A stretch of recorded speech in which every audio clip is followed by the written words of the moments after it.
Hey, welcome to part 2 of my wallet restoration project. I ended up picking up this Goyard wallet off of eBay at auction for, I believe, $76. Your first thought is, well, hey, it's fake.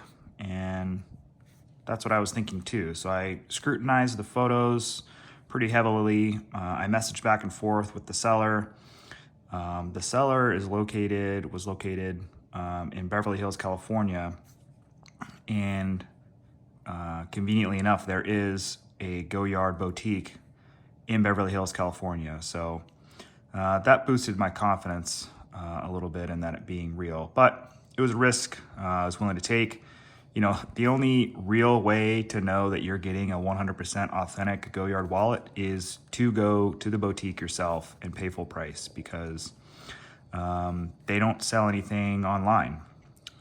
It is only in person, which is part of the allure and the exclusivity of these wallets. So if you remember from the first video, I kind of showed myself unboxing it. I wanted you to see what it looked like initially, and it had some strings fraying up. It had some other, fraying from the canvas. The inside was completely filthy. I'll go over that later. And I think that's what drove a lot of people bidding away. And there were a few folks bidding. Is just because it looked worse, and if you could see through, and if you're willing to do a little bit of repairs yourself, I kind of knew I had something good here. So it checked all the initial, authentication checks as much as you can do through a photo.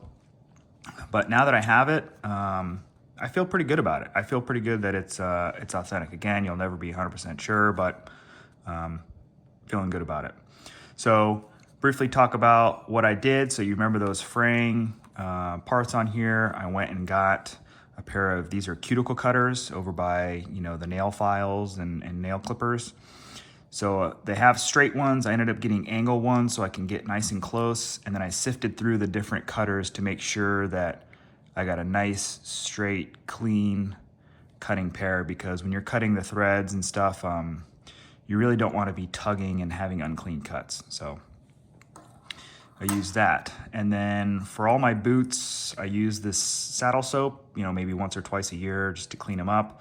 You don't want to use it too much and pull too much of the natural oils out, but from what I read online for restoring leather wallets or cleaning them, this was highly recommended, and to not use harsh chemicals. So I took some of this, a little bit of water, and the toothbrush, and that's what I use for the bulk of the cleaning. So starting with the outside, right, to use some of those clippers, and then we'll go into the inside. And I use those clippers for some of these pockets, had some of the lining sticking out, so I cut that up.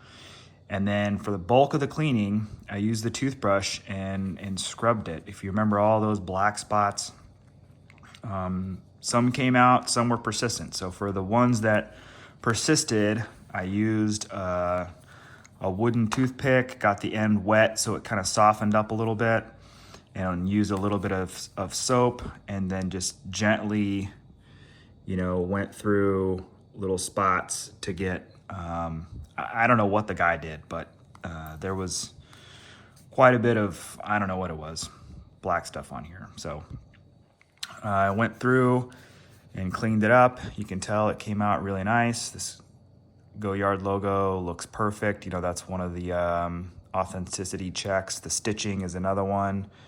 You can see all the stitching is perfectly spaced. And then the inside pockets here were pretty dirty, so I cleaned those up. That came out really nice. Both pockets, nice clean leather. Stitching looks good. So anyways, if you're not afraid to tackle a little bit of cleaning, and you keep your eyes peeled, you can find diamonds in the rough.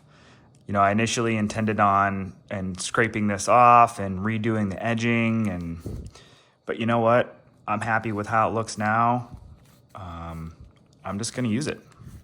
So Thanks for watching. One more thing. So after I got done cleaning it with the saddle soap, I put a little of this Saphir Renovator on it. It's not cheap when it comes to conditioning, but I like to use the best stuff for my boots. And so I put a little bit of this back on the leather to protect it, moisturize it. All right, let me know your thoughts in the comments below. Thanks for watching.